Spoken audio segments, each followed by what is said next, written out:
Welcome back to Artificial Evidence, where the algorithm knows. I'm your host, Owen Carver. In today's episode, we dive deep into a chilling series of events that began in the summer of 1932 and unraveled across the quiet towns of the American Midwest.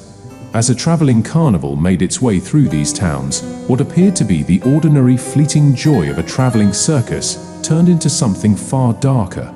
This is the story of the Carnival Killer. In the summer of 1932, a carnival called Whitley's World of Wonders set up its tents on the outskirts of small rural towns, bringing with it an air of excitement and spectacle. For a few days, each town would come alive with bright lights, the sweet sound of calliopes, and the thrill of carnival rides. These brief moments of chaos and color were a welcomed break from the otherwise stagnant routines of farming and small-town life. But underneath the glow of carnival lights, a shadow moved, quiet, unnoticed, and left a trail of death in its wake. That shadow was Harlan Finch. The first town on the carnival's route was Woodford, a sleepy valley town surrounded by acres of farmland. It was a place where the air always smelled faintly of dust and freshly mown grass. When Whitley's World of Wonders arrived, the streets buzzed with excitement. The townspeople couldn't wait to see the carnival's bizarre sideshows and sample the sweet, sticky treats that had become synonymous with circus life. Harlan Finch, a lanky man with hollow eyes and a reserved demeanor, was a worker in the carnival, though he never performed or manned a booth. He stayed behind the scenes, moving heavy equipment, caring for the horses, and setting up the tents. He blended into the background like a shadow, often going unnoticed by the lively crowds that swarmed the carnival grounds.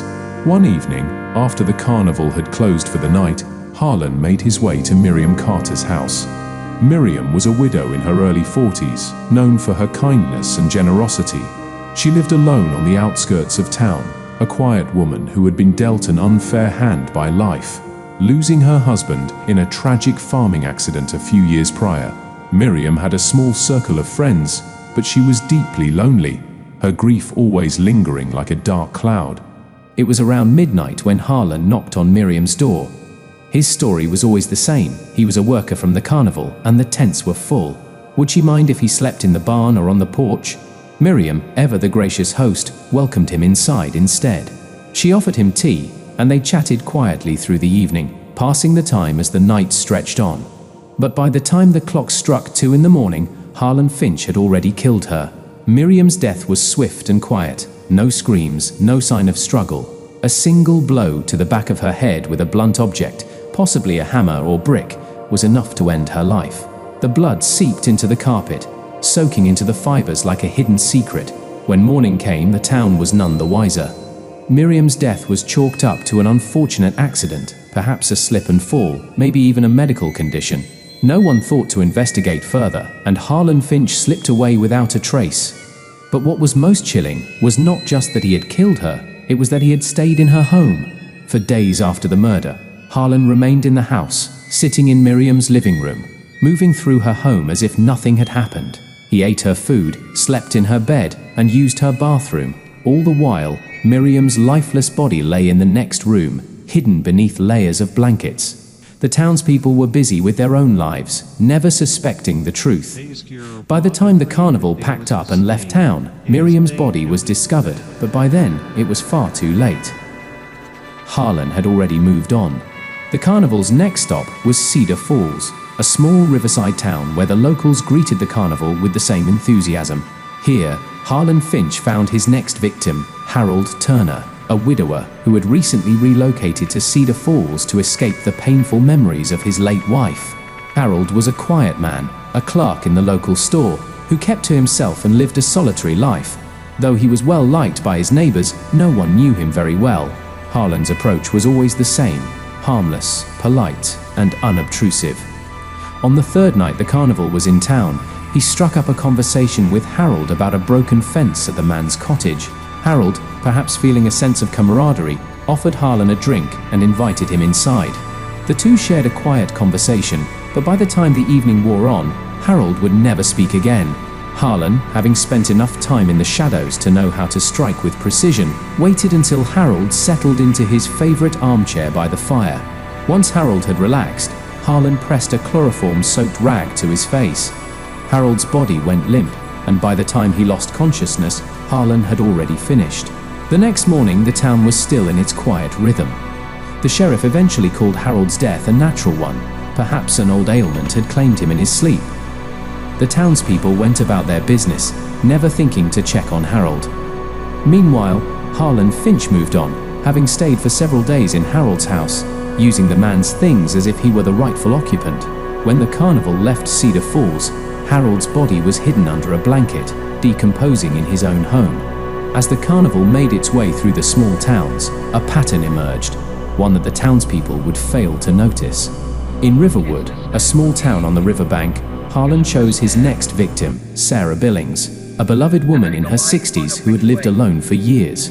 Sarah was known for her kindness, offering food and shelter to travelers. Her house, tucked away along a winding road, was often a place where strangers found comfort. Harlan, once again, approached Sarah under the pretense of needing a place to stay. She welcomed him in, offering him a meal and a warm bed for the night. But that evening, as Sarah prepared to sleep, she was unaware that death was already lurking. With a single slash of a knife, Sarah's life was taken in the dead of night. She never had a chance to scream. Her body was left in the hallway, and Harlan stayed on in her home, moving through the house as if nothing was wrong. He ate her food, sat by the fire, and made himself at home while Sarah's body rotted just a few feet away. Days passed before anyone thought to check on Sarah. By the time a neighbor went to investigate, it was too late. Harlan had moved on, leaving behind only a body and a town full of people none the wiser.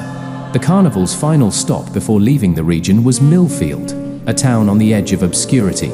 Here, Harlan set his sights on George Prescott, a reclusive widower who had recently moved to the area. George lived alone in a small cottage outside of town. The two met one evening when Harlan knocked on his door, asking for a place to stay. George, tired and somewhat lonely, agreed, never once suspecting the danger that was about to cross his threshold. Once inside, Harlan did as he had done before. He waited until George had settled into his routine, then quietly and efficiently took his life. George was dead before dawn. Harlan remained in the cottage, using George's belongings and pretending to be just another traveler passing through. The townspeople saw nothing amiss, simply assuming that George had taken a trip or gone into town. By the time the carnival packed up and moved on, George's body had begun to decompose in the room next to where Harlan had been sleeping. The legacy of the Carnival Killer. Harlan Finch was a man who knew how to blend into his surroundings. Each town he visited was left with the same sense of quiet loss. Death seemed to strike unexpectedly, and when the carnival left, so did the mystery. No one suspected the quiet, reserved worker who had simply come and gone with the circus. As the years went by, the towns Harlan visited would come to realize the terrible truth, but by then, it was far too late. The deaths would remain unsolved, and the Carnival Killer would be nothing more than a faded memory, a shadow that had passed through their lives like a dream. And that's the story of the Carnival Killer.